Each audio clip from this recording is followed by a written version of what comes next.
Beyond the Ring, a podcast that covers all things in the stock show industry, from the informative to the insane, starring Ryan Rash. Be one of the few who do what they say. And Dale Hummel. What you think you become, what you feel you attract, what you imagine you create. Now on with the show. Welcome to Beyond the Ring. This is Dale Hummel, along with co-star Ryan Rash. Hello, hello, hello. I have all we need for current events this week. Uh-huh. Cold, cold, cold. It's the blizzard of 24. I don't know if it's a blizzard.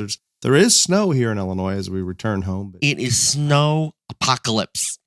I think it's just cold apocalypse. Worst wind that we've had with negative 10 plus temperatures.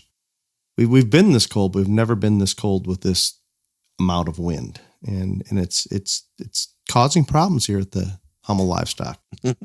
You have the most problems that have nothing to do with snow or wind. Yes. And you know what we're going to talk about first today before we talk about any political crap? I have no idea. I don't pay attention. Alien life. Oh. Alien life forms. I have not talked about this for a while, correct? I don't. I zone out, so I have no idea. Do you not notice there's more discussion of just this at higher levels than there's ever been in the past, that there has to be something to this? I'm not saying there's Martians coming to live with us or anything, but there's something going on, because the congressmen, the committees, everybody that's talking about it, that this doesn't make sense if there isn't some substance to it. To me, it seems as though someone somewhere decided we need to start lending a minimum amount of credibility to alien life. This would habituate the public, I guess, is the best way to put it, for when it comes out that it's real and we don't have I don't remember that radio program that everybody thought the aliens were invading and they all panicked. We're trying to avoid that. Mm-hmm. But what's interesting to me, when you have people like Tim Burkett, one of the congressmen from Tennessee, he comes out and warns or makes a statement to the American public that humanity cannot handle the technology that he sees in these videos. And he also comes out and just basically says if they have this kind of technology, they can destroy us at any time they so choose. So I think because of the seriousness of it, there is a little more traction. Maybe there's nothing there, but they're at least trying to, the Congress people that were elected, they would like to know, do we need to be worried about this or not? I know what your approach would be, Ryan. My approach is, if the aliens come here, maybe they will save us. Maybe I hope that's what it is. There is some discussion that aliens are being sighted, or UAPs or whatever, over war zones, and they're worried that both of the countries at war, or the people at war, will be firing upon the aliens, thinking it's the other person that has something new and unique. And if we go to fire on somebody that has this kind of technology, that's probably a very bad idea. Terrible idea. I don't want to fire on the aliens. I want them to take me out of here. I want to go with them. I will go anywhere but here, because this is just a hot ass mess. It is. These temperatures, I mean, it's blanketing the Midwest. It's all the way down what you're in Fort Worth, and it's hitting there pretty hard even. Yes, it's 12 degrees here. People think we're going to die. That's pretty unusual, I'm going to guess. Yes, it's not normal. Yeah, Which this is a lovely week for the blizzard of 24 to come, because I have to judge or show every single day this week in 3 different locations. So, travel is going to be great. Great. It's going to be wonderful. It took an hour from the time we touched down at O'Hare today until I got off the plane.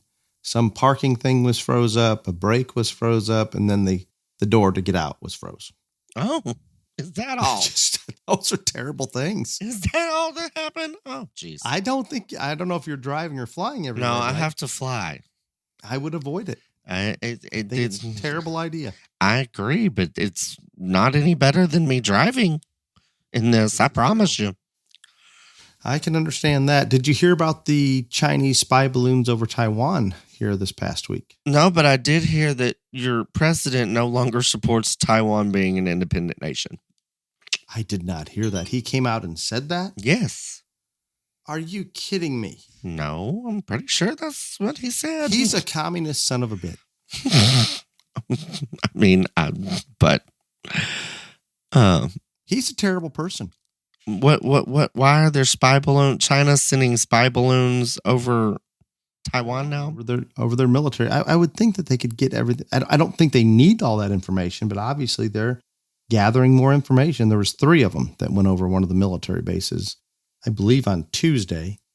And if you're telling the truth, which I have not confirmed this, that Joe said that so does he say we're not defending Taiwan? That they? I'm trying to look it up so I can, but I thought you would have seen this and known this. I've U.S. does not support Taiwan independence, Biden says. Is that enough for you? Did he not tell you to say a couple months ago he was going to stand behind Taiwan? I don't know. I don't care. You're the China freak, not me. Oh, I can't. You know how much crap China's got on Hunter and Joe and all the money they sent. Joe is going to do whatever they tell him. U.S. President Joe Biden said on Saturday the United States does not support the independence of Taiwan after Taiwanese voters rebuffed China and gave the ruling party a 3rd presidential term. Is that enough for you? Why isn't this big? I haven't watched the news, but shouldn't this be all over the news? How do you think I heard about it? I didn't know. I don't know. It should be like sirens should be going off in my home saying, "Hey, look where Joe is now." You were in Denver. You had things to do. Oh, that's a terrible idea. I'm not saying we need to support every country out there, but you can't do what he's doing. I mean, that if obviously you look this up, does that not sound like an invitation for China just to take them? It sounds like don't know about that, but it sounds like Joe ain't gonna do shit if they try. I don't think without our backing, I don't even think obviously I don't think there's even a battle. I would assume you just go in, you take it, and you're done. There you go. Oh, that is a terrible, terrible idea. You realize what I mean? Yeah, I have flown through Taiwan a few times, and we were looking at another vacation this spring, which we never go that far in advance. That one of the stops was in Taiwan, and we kind of axed that pretty quick. I don't need to be flying into an occupied communist country. I don't believe. Probably not. That's probably. Do you think that? Do you think they would apprehend me and lock me up? I would pay them to. I don't think as many people from China that somehow come onto our website or podcast. That makes no sense. I remember when Clifton was telling us about that a long time ago. Mm-hmm. Yeah. There's that I don't understand. It must be every time you say China, they're tuning in. Clearly, it's my fault. What else do you have for current? I mean that's a lot of current events for me. You had nothing. You had UFOs. You didn't know anything. Oh Jesus. Taiwan balloons. My wife gave me that shortly before I sat down. Oh, that's nice. Well, since you haven't been paying attention to anything, we are recording very early this week because, again, the weather, I have to judge and show and travel all week long, so it's a mess. But anyway, tomorrow there will be a caucus in the state of Iowa during the snowpocalypse. And it will be the first Republican primary or caucus of this election cycle. And Dale, do you know how your boy's doing? My boy Tucker Carlson? No, your boy Don Juan DeSantis, your boyfriend. Yes, it's not good. He says he's going to do well. Well, 3 polls now have him in 3rd. Nikki's beating him. Yes. Now this man I'm went to every county in Iowa. Viagra went to every county twice. Viagra doesn't even matter. He's not even every running. County. He went to every county twice. Okay. Well, your boy has been to every county and he is now in 3rd. I am not saying that he's going to drop out of the race, but I'm saying if he really does end up 3rd, you got to admit that's kind of a huge blow to his campaign. I think it's in trouble. And I do understand there's a battle for 2nd. Just in case, and again, I'm not speculating anything, just in case Trump cannot run for some reason. That is the only logical explanation why any of them are still in the race, correct? I don't know why any of them are still in the race. They have to be in the race just in case. I'm not even saying, I should. I'm not saying they want that to happen or hoping that happens or trying to get it to happen. Yeah, probably. But that's the only chance they have. So there's no other reason for them to be out there campaigning unless and wasting money. Yeah, I mean they're fighting over that second spot with the assumption if something happens to Trump, who's ever next in line gets it. I have no idea when those conventions meet. They can nominate anybody they want, I assume. Yes, they can. They could nominate you, the gay, for president. That'd be great. I would not be opposed to most. If you'd let me handle, what would we call it? If you put me in your cabinet to handle the LGBTQX plus stuff, I think we'd be fine. Because you're such an expert at all of those things. Yes, I got this. We will get this straightened out. Boys are boys, girls are girls. This is how it is. Done. It would not be difficult. So, yeah, Don Juan is not looking good for him tomorrow night. I don't know. With the weather that it is, I think they're probably all really, really screwed because I just don't see a whole bunch of people like going, you know what I'm going to do? I'm going to go risk my life to vote for Don Juan or for Nikki Haley or for Viagra. I do know people that would risk their life to go vote for Trump. I think that's exactly what will happen. They say this is the coldest in the history of caucuses. Yeah. This is the coldest ever at 50 plus. I don't know how long time, very long time. So I think they all may be in trouble, but we shall see. Marco Rubio endorsed Trump today. And what was the old man that you liked that was running for president? That nobody knows who he was, but you liked him. One of the governors, maybe Burgum. Okay. He endorsed Donald Trump today. Excellent. Yeah. I thought he was all right. I knew nothing about him other than what I saw in the debate, but I thought his policy stance were good. Mm-hmm. You liked him, and nobody else knows his name. But anyway, so there's that. And so the one thing which I don't even know, we didn't even talk about it, but how about the Hunter Biden stunt? I don't know enough about it other than he just showed up to the hearings. Oh, I did hear. I saw something on my phone on that. I didn't read it. What was there? So they were having hearings about whether to hold him in contempt for the subpoena and all this other stuff. And him and his lawyers just bust up off in there and sit down and start just listen. Oh my. Yeah. So what did they come up with? I hope they're holding him in contempt. I don't think it's been decided yet, but yeah, I was like, that's cool. They were very, very angry that he was there. Very angry. Very, very angry. Well, I assume I don't know how you can prevent him from being there, do you? No, because it's open to the public, but they did not. The very, very angry people. Well, do you believe you or I could have got in that day? Probably not, but... yeah, so there's some privilege given to him to get into there that given day. Well, and the whole thing is, like, Secret Service had to be, notified and all this other stuff, so, like, I mean, and granted, it was probably only, like, an hour before, but, like, He planned all this. It's not like he was just walking down the hall and be like, no. Yeah. Dropping the cocaine off the White House, swinging over to the congressional hearing. Yeah, it's all good. I never thought about this. He has to have a Secret Service agent or two assigned to him, right? Yes, he does. Can you imagine the stories they'd have? Oh, I see. We need to get them on the podcast. So the weird thing about all this is, so he's having a documentary made about his life right now. I would like the Secret Service agents to make a documentary about that. Like, I don't want to hear from Hunter. I want to hear from them. I mean, are they not 24/7 on him? I mean, they could tell. Oh, it'd be so good. It would be the most watched show in American history, probably. But so what you're telling me is we probably will not get access to interview the Secret Service. Yeah, I don't think so. I don't think. If one of them were to get fired, maybe. But the Clintons would probably Epstein them, so I don't know. But so how you have returned from the National Western and seen all the things? Do you have any current events that you would like to share with us about your trip to the National Western? So those of you that have been there, the hills where the show cattle are, and that's where the junior market animals and the junior breeding animals show.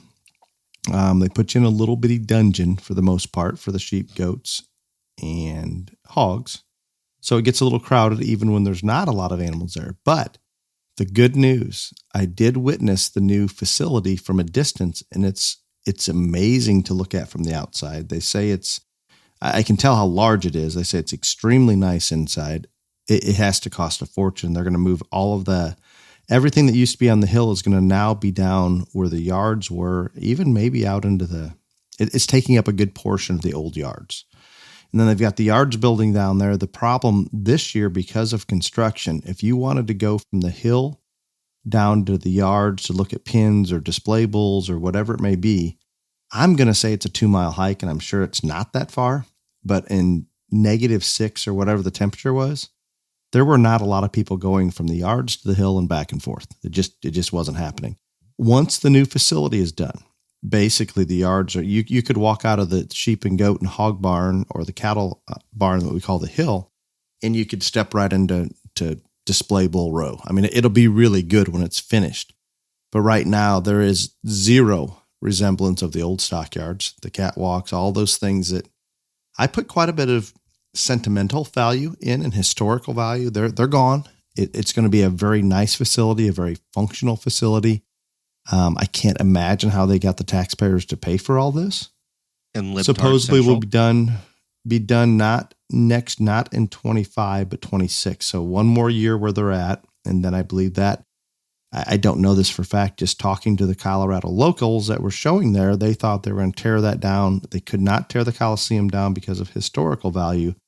But like the junior building where all the cattle are stalled on the hill, I think that's all coming down, and they're putting up a parking garage, which parking at the National Western this year, I mean, it unbelievable. I mean, you're walking again nearly a mile in that cold to get anywhere. And I understand they're undergoing construction, all those things. They made it work, and I'm impressed they got that done. But it was a challenge to navigate this year. I think the yards cattle, looking in from the outside and having some genetics that were down there, I think it's coming back. It will come back bigger and better than it ever was. I think maybe not like it was 50 years ago, but in recent history, I think that's on an upswing right now. It seems to be good. The sales were really strong down there, so it was good.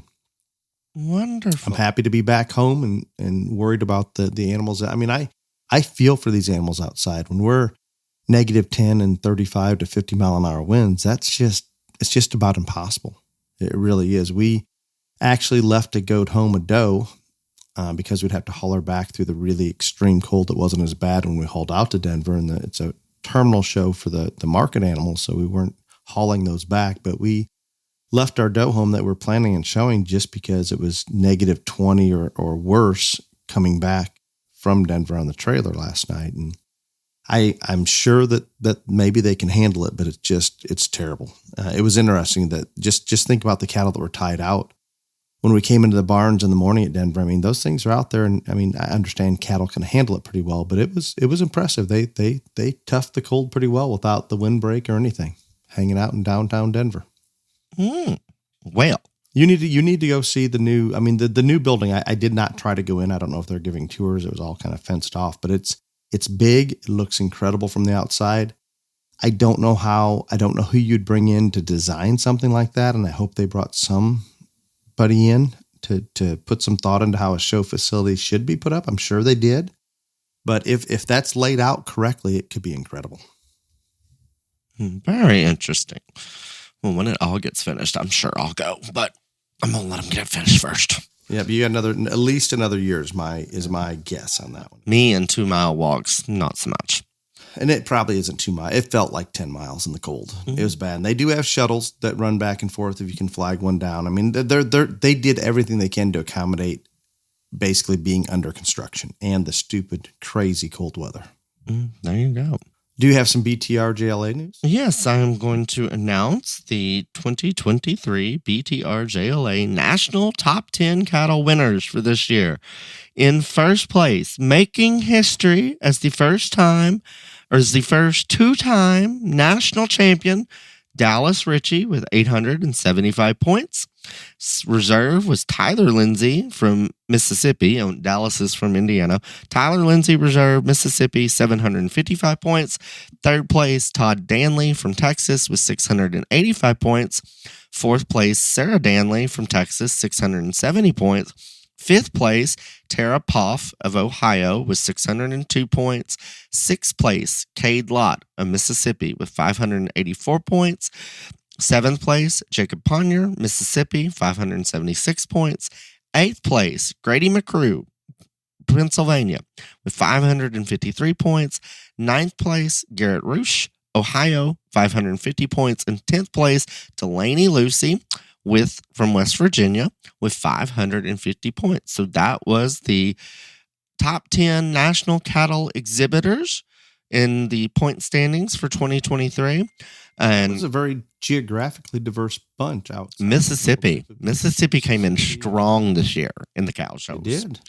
And Riley Purvis was the national novice age division winner in cattle. Todd Danley was the national age division winner in for cattle in the junior division. Dallas, of course, who was the overall winner, won the intermediate division. And Cade Lott was the senior champion in cattle. So congratulations to all of them. And good job. Excellent.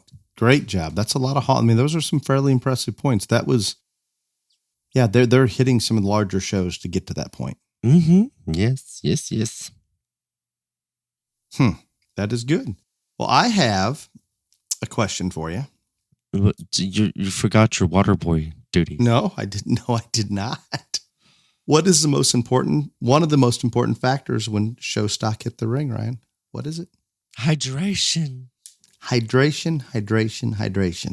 Muscle's 80% water, and if you want an animal to look or handle stale, just let them get dehydrated a little bit, and you'll find out that's the direction they're going.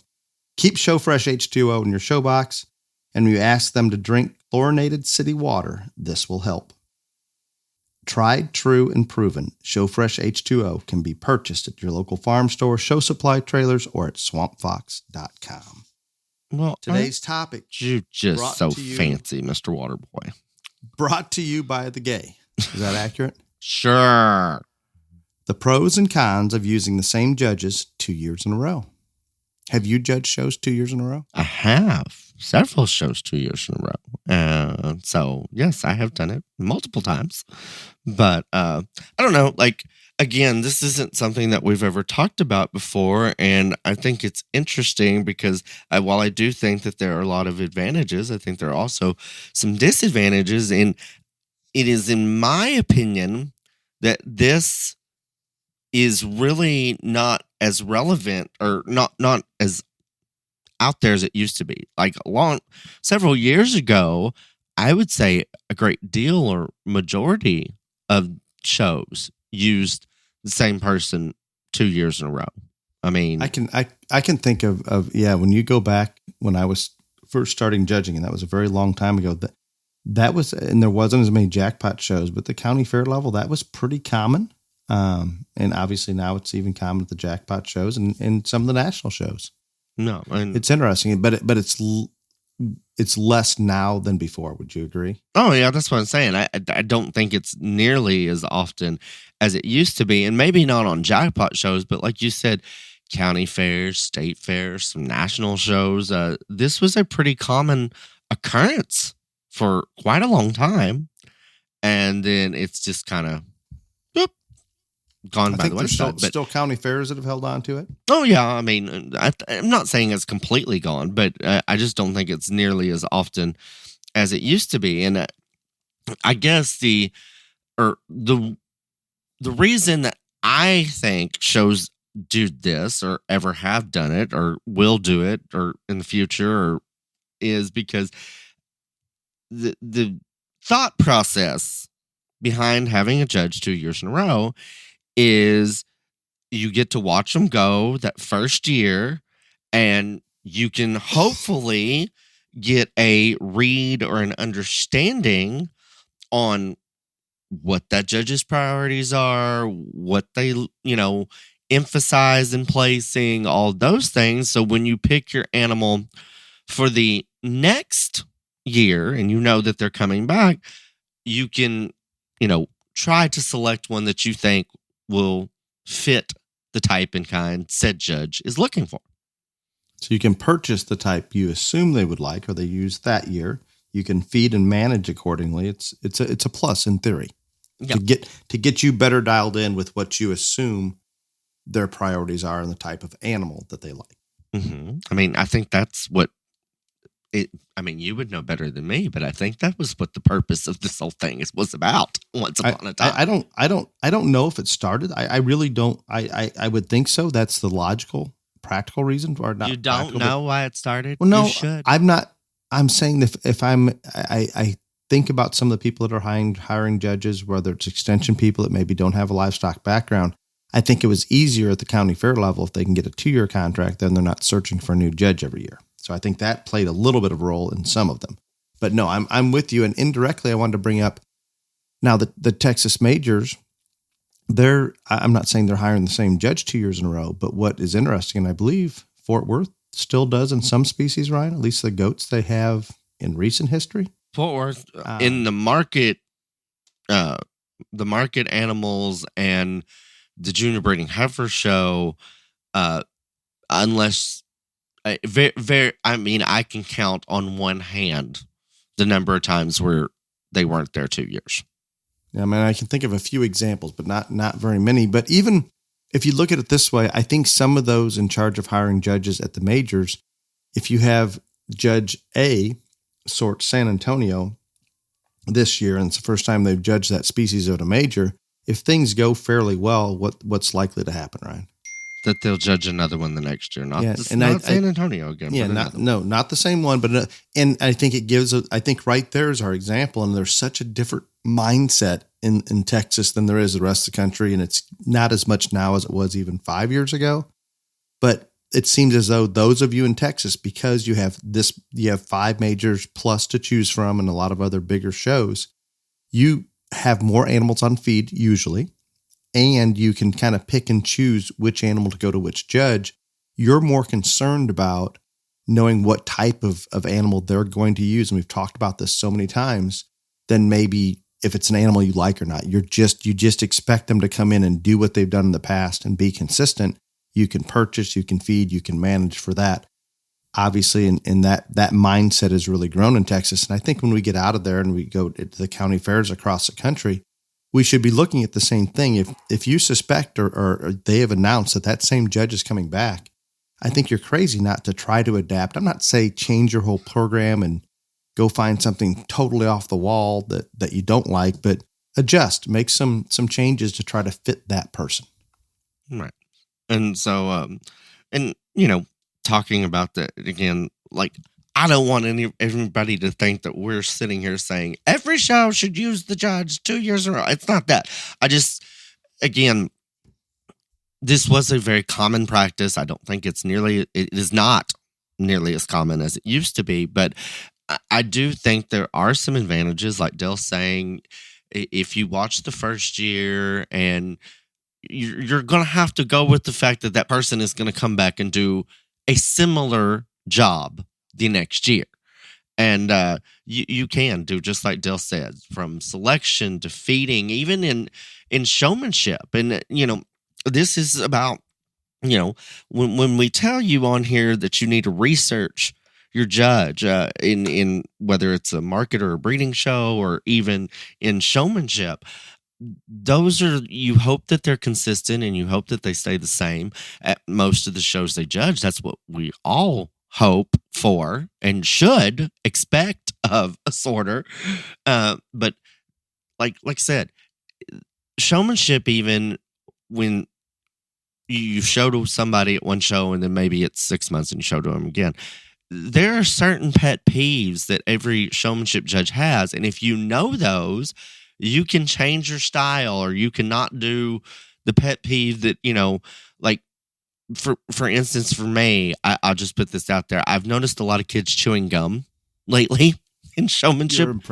You're the most impressed, aren't you? No, I'm not. And I tell them, I said, next time let's not chew gum, and they just kind of look at me like I've lost my mind. I'm like, yeah, you don't need to chew gum, but this is the point I'm making. Like you can find out things that you can use to your advantage the next year at the thing, and of course there are people that think this is a terrible idea because they think, well, since Dale won the county fair last year, of course he's going to win the county fair next year under the same judge, and all this other stuff. Yes, and that is there's no question that is real. So those that did not get along the first year, they just feel defeated before it even starts, and may not participate at the same level. And there's fewer that they feel succeeded under a given judge, just statistically, than those that feel like they did not. So it does take that. What would you say that excitement? Remember, you're going to that first jackpot show of the season. Everybody thinks they've got a chance to win it. When we have those judges back to back, and you did not get along, some are going to think, well, it just isn't going to happen. And I understand that there's that mindset, and people think that way, but I guess I am completely and totally different. You do think different than most in a good way. Because again, even if I didn't do worth a damn the first year, I would, learn my lessons and do the things that we've talked about and try to select something different, all this other stuff to fit that person next year. But also, and I guess this is just more from me judging as much as I do, I truly believe that it is more difficult to win under a judge the second time.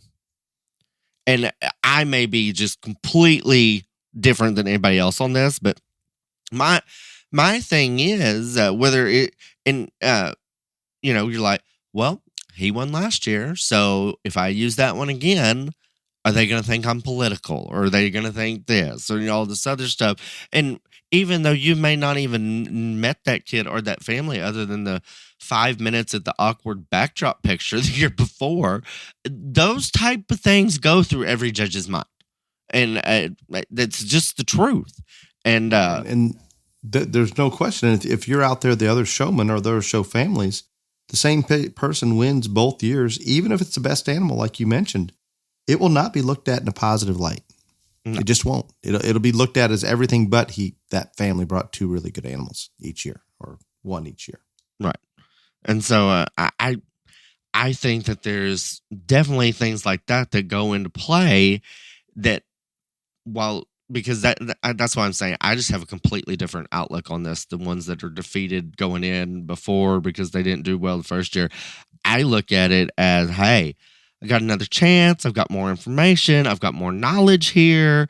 And it's going to be harder for Johnny Z to win again because he won this past year. But I don't think the majority of the people would agree with my thinking on that. But that's just me. No, and I'm with you completely there. If we've got, and it's not possible to have 2 identical animals. But if there are 2 identical animals and both kids are out there doing a good job showing and working at it, you used one of them the year before, guess what? Human nature is going to do. Human nature is going to probably want to think that you should use somebody new. Yeah, if it's that close and it is what it is, then you probably will. And so I can see that, and we've talked about this a little bit in terms of the Texas majors and fitting and buying for that particular judge and making those adjustments. I'll tell you what. If you're sitting out there at a county fair or at Fort Worth or whatever show level it may be, and they've announced this judge is coming back, and there's always things that can happen that they won't. But if that is stated and the show officials have announced as such, as competitive as it is all the way down to the county fair, you are crazy not to try to adjust a little bit to fit what that judge wants. If you don't, you're going to get beat. Yeah. I mean, if that judge went out there the first year and,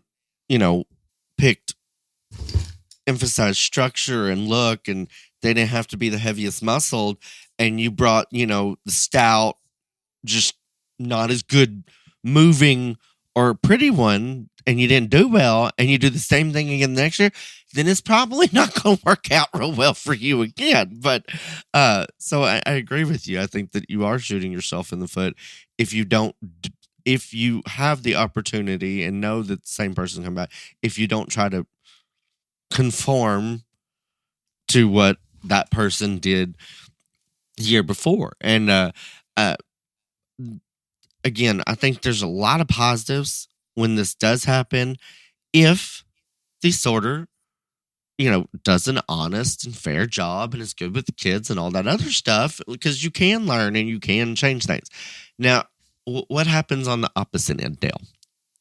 What if it was a nightmare and they bring this person back the next year anyway? Well, you have that choice not to, at least not to buy and feed one for them. That's true. Don't waste your time. And I'm going to tell you, there's some things that are out there that I worry can really damage the youth stock show industry. And when people start to feel, for whatever reason, the judge is incompetent in finding a good animal, or more likely, a judge is going to lean very heavily politically in one direction. And no matter how good of one you bring, if you don't have it, if you show up and you do not have a chance to win, people aren't going to keep dragging animals. And it just is what it is. So I'm hoping that those shows, and I've seen it at Fort Worth, and I've seen it at other places. If that judge comes in and does a miserable job, or is political, or whatever it may be, let's hope they're not signing a 2-year contract or signing that second year until after they complete the show and they can evaluate how they did. But I'm to the point, and we have a lot of people that will ask me questions. Well, such and such is judging, and we've had problems with them before. This may be even a county fair that I couldn't tell you anything about. But if you feel like you cannot win under them, I don't know that targeting that show or spending money on an animal and feeding them and putting all that time into it's worth it. I'm not saying don't put animals on feed by any means. Maybe find a couple jackpot shows that can replace that county fair or whatever that may be. But I do think you're beating your head against the wall if somebody comes in and does a miserable job or a real political job. We've got to start voting as stock show families and just don't go. That's probably not going to be real popular, but it is what it is.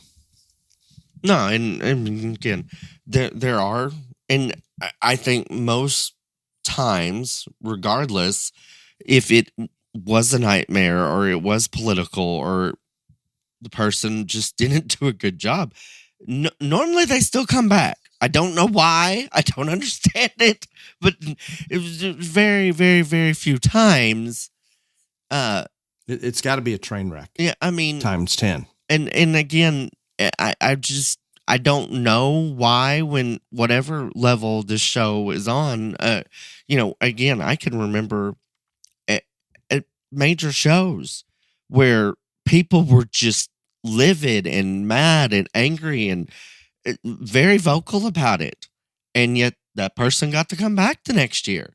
And so I don't understand why, when this back-to-back judge thing is plays, that it always almost happens regardless, but it does. But I agree with Dale. You have to sit there and say, is it worth all this? And not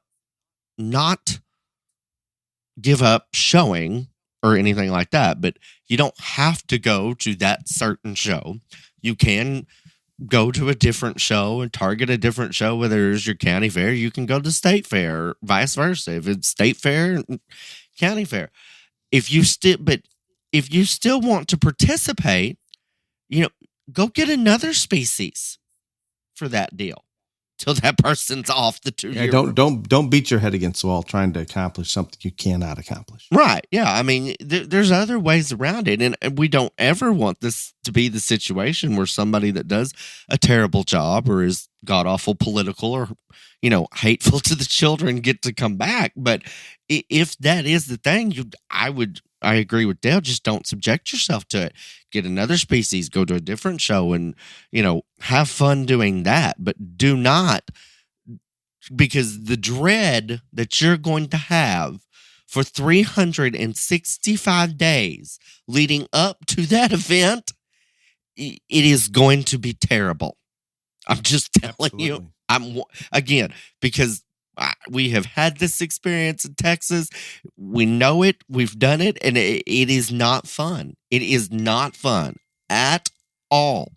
And so I would suggest working around the problem. Like we said, pick a different show a different species, all this other stuff. But I think, Ryan, a good example I'd like to toss in there. I visit with a lot of families that are showing at their county fair, and they may go on to a state or national, but we've had county fair mentality 536.2 times, I assume, on the episodes. No, a lot of them. No. We've talked. We've had one a year. One a year. Got it. Okay. I think the county fair, because of all the things we've talked about in those episodes, how personal it is, and going to your local coffee shop, and those that aren't involved in the industry think that if you won the county fair, you've just won the world competition or whatever it may be. It's a pride thing. It's a personal thing, all those. But I get more families that are stressed, disappointed, all those things because of not necessarily just the judge of the county fair, but rules and everything that goes along with it. And I tell them, if it's that unpleasant for you to show at your county fair, if it truly is that unpleasant, don't do that. Schedule a trip to a larger jackpot show or something else in place of that. I understand everybody wants to go to their county fair and everybody wants to win, but don't subject yourself to something if it's that miserable. Whether it's the judge coming back a second year that was terrible, whether it's a bunch of rules that are in place that they don't enforce, or just ignorance. And we find all the above. We're capable of that as a population. But so my question to you is, Dale, you have kids that have shown, you sell these things. Would you like, if you had your choice, would you have a judge 2 years in a row? I think the exact same pros and cons we've already talked about. I would. I'm telling you, I'm saying I would. I feel better. I will not. I never want to subject myself to the expense, the time, everything that we put into it, if I haven't at least seen that judge somewhere. It doesn't have to be at the fair I'm going to now for the second year, but I better have watched them in recent history or shown to them so I have some idea. I don't, at this, if you're trying to go in and win at the level of competition that we're at right now, it is pretty hard just to load up and go if you have no idea what direction that judge is going. So yes, I would like, yes, my answer is I would like to have them 2 years in a row so we know what direction we're going. If they aren't 2 years in a row, you better research and go find somewhere they're judging to watch or live stream, whatever you can do. There's nothing anymore. You can't let up anywhere if you're trying to win at the highest level. You just can't. No, see, and I'm with you. And if I could pick, then yes, I would pick for somebody to do it 2 years in a row for all the reasons that we said. But I don't think the majority would side with us or agree with us. I think they. No, I would agree. I think that whole defeated before you even show up because you didn't win.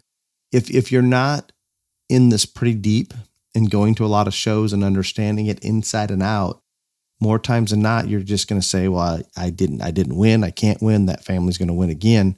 Where I think, and if just like when you go into a show, Ryan, you don't know a single person there, you know nothing. And you're going to go back that second year. Like you said, your exposure to them is at 5 minutes at the backdrop.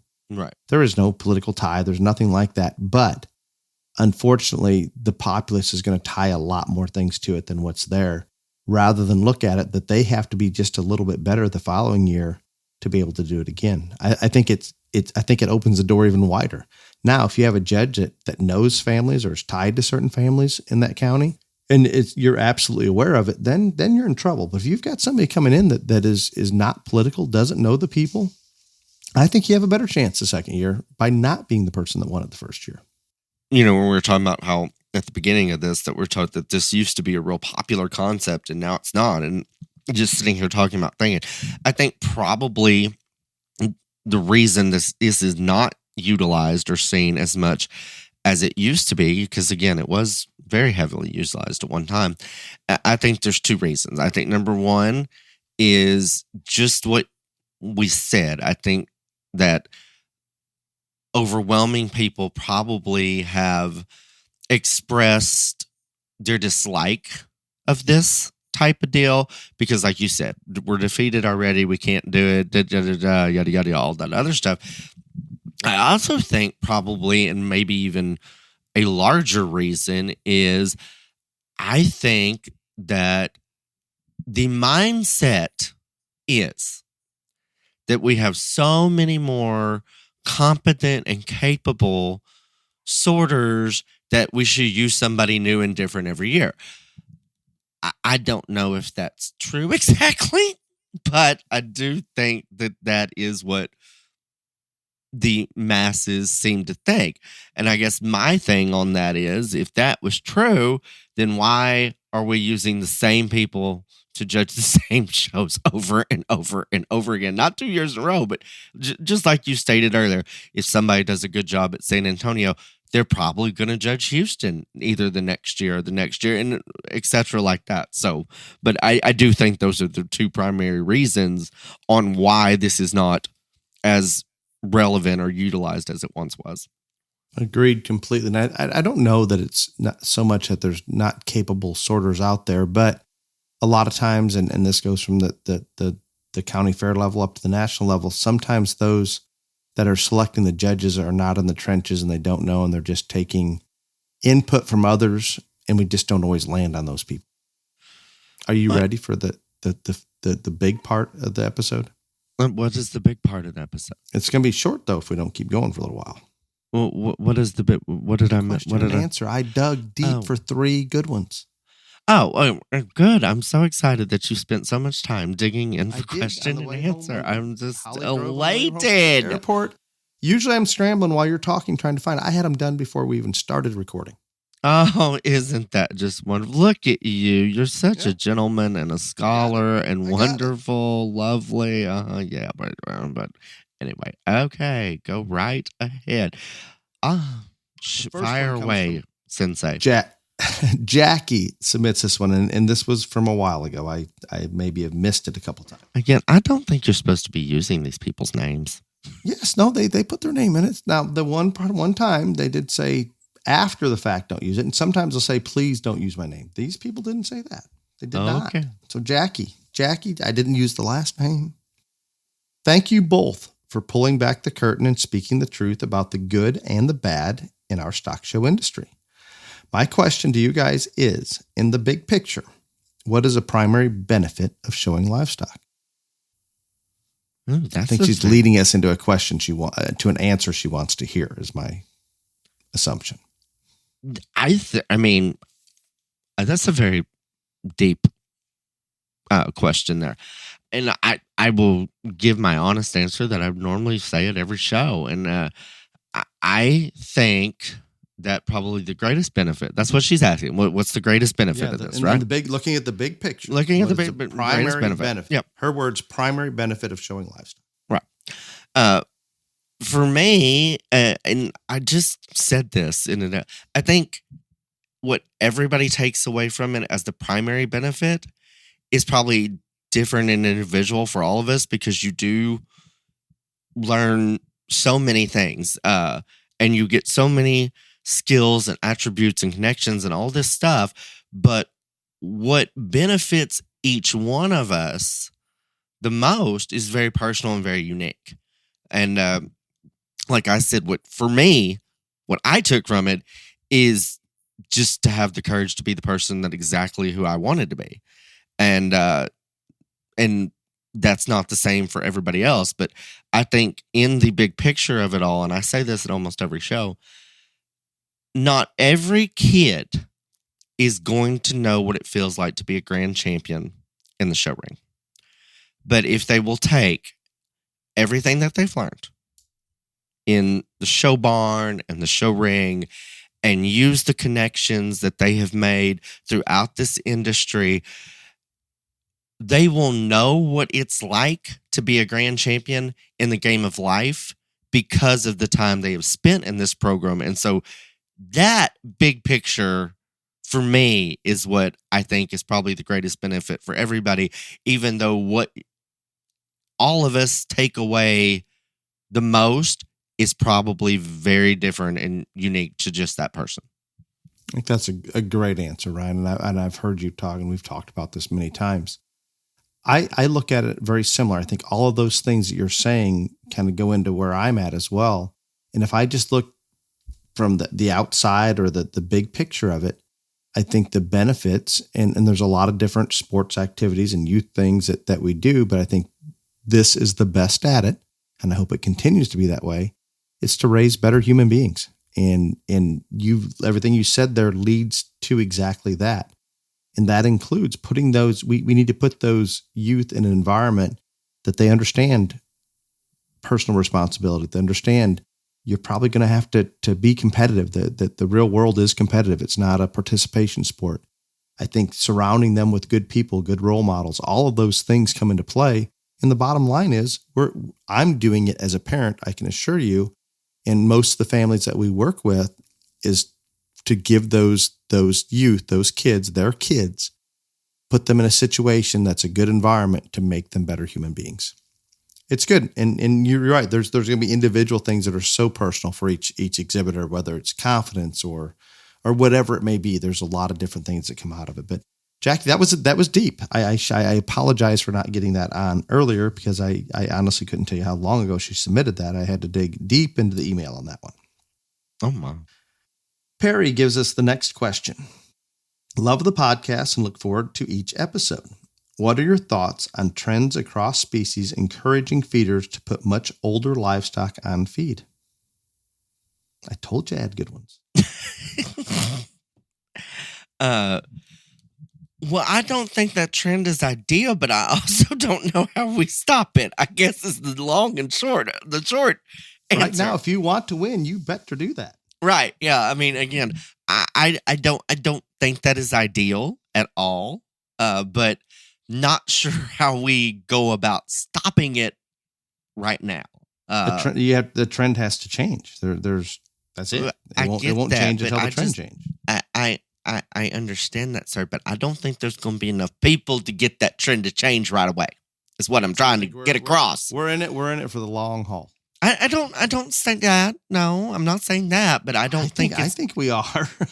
I don't think I see it changing in the next years or so. No, but I mean, everything does change eventually, and so you would hope. You're not in disagreement with Perry that we are showing much older junior. Oh no, absolutely. I mean, like, and again, Dale will not like this, but anyway,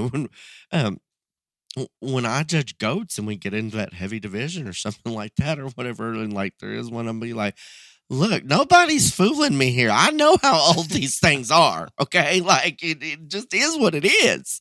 But, I mean, and same can go for hogs. And I mean, we've talked about the fact that, like, I don't think all the breeding cattle are exactly as young as what they say they are at the start or the finish. But nearly none of them. Not all, nearly none. Didn't say. I am agreeing with this gentleman and agreeing with you. How to fix it? It is just like Dale said. Well, the trend's got to change, and for the trend to change, most of the people that judge shows have to come together and say, you know what? This has got to stop, and we got to go a different direction and all this other stuff. And I don't know if I mentioned this on the podcast last week or not. I wanted to. If I didn't, I was at Cattlemen's Congress in Oklahoma City for a number of days, and I have never heard so many judges comment or remark on the microphone. Not just to me, I mean on the microphone in front of God and everybody. Well, this one is too mature, or this one is too out there in terms of performance, and all these things. I was like, I was shocked. I really was, because it seemed like it was in almost every breed that I watched. That comment was out there multiple times, and so that means it's just that bad. No, but I mean, I don't know. I've talked a lot on this. I'll let you answer now, Dale. well, Perry, I agree with everything that Ryan has said there. And you know what? He did make a statement that I laughed at a little bit, that we don't see the trend changing anytime soon, but trends always change. And I promise you, Perry, at some point, And it may be a long time. I'm not going to put a timeline on it. There will be a point that comes that youthful, young market animals will be popular again. I know nobody's going to agree with that. But if you go back and look at the trends from 1970 till now, you would have sworn many times it's not going to change from where it's at, but it always does. It just does. I believe it's slower to change now than it's ever been, especially across species. But it will continue to change. It just is what it is. We always assume we're going into a direction we're going to make this perfect animal, and the next thing you know, something becomes a little more popular, and it does. It just continues to change no matter what we think, where we think we are. We might think we've got it perfect right now where they're at.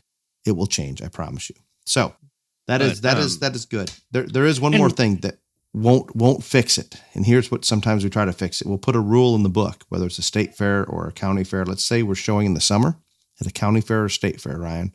What will that show do to try to stop this? They have tooth rules, and it's so dumb. Or tooth rules on the sheep and goats, or if it's a pig, you have to be born after January 1st.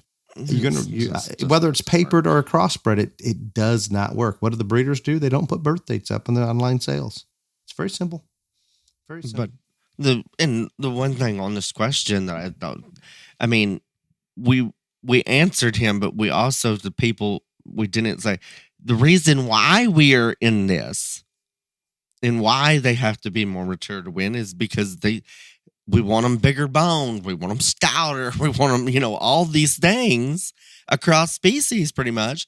And that only comes so much with genetics. Some of it is maturity.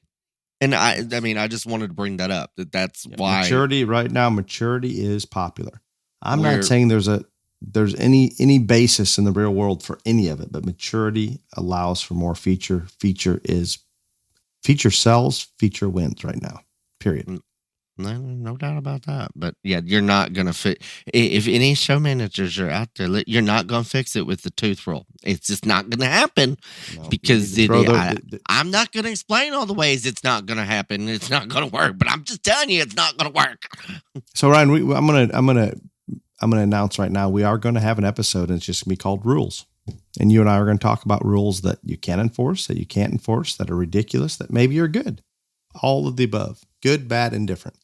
Rules episode. I'm looking forward to that one.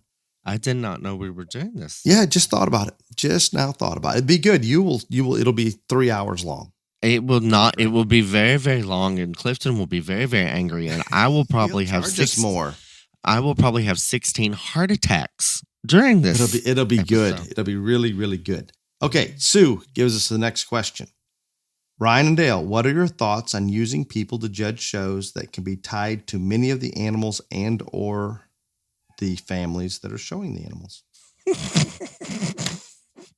This is good. I mean, maybe we're just paying more attention to it now, but I don't think so. But it's gotten deep. I have stated on here 9,000 times that I don't. And just like I said earlier, I think that there are far enough capable, competent people that can sort in all species of livestock that this should not be a problem. This should not be an issue at all, ever. Unfortunately, it is. I don't, and again, I'm not trying to I'm not going to call out any particular breed or whatever, but the fact that at most, would you like me to call it out so you don't have to? At most of the major cattle shows, in whether it's open or junior or anything like that, whether they're black, red, white. I mean, it doesn't matter. But in the cattle deal, by and large, the majority of times, it's another breeder that's out there judging them. If it was Herefords, they could have got an Angus breeder or somebody else. So we don't have the issue that this lady is talking about. And I don't understand how it's just so simple to me. It really, really is. It is just so simple that you should want to go out of your way to avoid this problem. And especially somebody that has that depending on how they sort that show, it impacts their financial endpoint or their finances, period. And it does. And it's going to affect them financially. It's going to affect them in the show career, because we've talked on here before. Well, I'm judging Denver, but Johnny is judging Louisville next year, so I better make sure he's taken care of, because I want to be taken care of the next time. I mean, it baffles me. It just absolutely baffles me. I don't get it. I don't understand it.